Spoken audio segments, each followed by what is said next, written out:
আসসালামু আলাইকুম সবাইকে। Welcome to yummy by.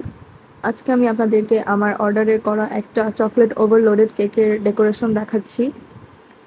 আর এই কেকটা হচ্ছে এমন একটা কেক যে কেকটা আমার কাস্টমার পছন্দ করেনি। মানে কাস্টমার স্যাটিসফাইড ছিল না। এই ভিডিওটা অনেক আগের করা একটা ভিডিও, বাট এডিটিং করতে খুবই অলস লাগে, এজন্য দেরি হয়ে গেল ভিডিওটা আপলোড করতে করতে। তো এখানে আমি কেকটার ফিনিশিং করে নিয়েছি। এরপর এটা হচ্ছে ফুললি চকলেট ওভারলোডেড একটা কেক। এটার মধ্যে অনেক বেশি চকলেট টপার আছে, কেকসিকলস আছে। বাট আমি যে ভুলটা করেছি, মানে আম, আপুর এই কেকটা ছিল হচ্ছে 1.5 পাউন্ডের। তো এটার হাইটটা আরেকটু বেশি ছিল রেফারেন্স পিকচারে। তো আমি হাইটটা একটু কম দিয়ে ফেলেছি, বাট ওজনে কিন্তু ঠিকই ছিল, কারণ এই টপার গুলোর ওয়েট কিন্তু অনেক বেশি হয়ে যায় দেওয়ার পরে। তো হাইটটা একদম, আর একদম একদম সেম টু সেম তো আর করা যায় না রেফারেন্স পিকচারের মতো। তো আমি আমার মতো চেষ্টা করেছি, বাট হাইটটা একটু বেশি হলে পারফেক্ট লাগতো।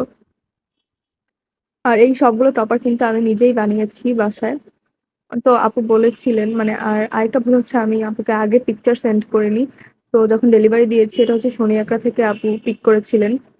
তো তখনই উনি দেখেছেন এন্ড দেখে বলেছে যে এটার সেম টু সেম তো হয়নি, আর একটু মানে উঁচু হলে ভালো লাগতো, পারফেক্ট হতো। তো টেস্ট করার পর আপু জানিয়েছেন যে আপুর নাকি ক্রিমের পরিমাণটা অনেক কম লেগেছে কেকে, আর একটু ক্রিম হলে নাকি ভালো লাগতো। তো এই ব্যাপারটা কিন্তু আপু আমাদেরকে আগে বলতে পারতো, কারণ আমরা একই সাথে আরো অনেকগুলো মানে 2-3টা কেক ডেকোরেশন করেছি, প্লাস তাদের কিন্তু টেস্ট একদম ভালোই লেগেছে, ক্রিমও একদম সঠিক পরিমাণে ছিল। তো আপুর কাছে এমন কেন লাগলো, কারণ অনেকে কিন্তু বেশি ক্রিম পছন্দ করে, আবার অনেকে কম ক্রিম পছন্দ করে।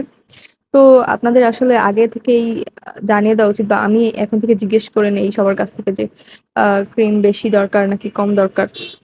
এই ব্যাপারগুলো আসলে বলে দেওয়া উচিত আগে থেকে।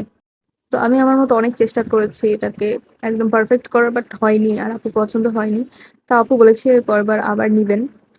তো আজকের মতো এই পর্যন্ত। আল্লাহ হাফেজ।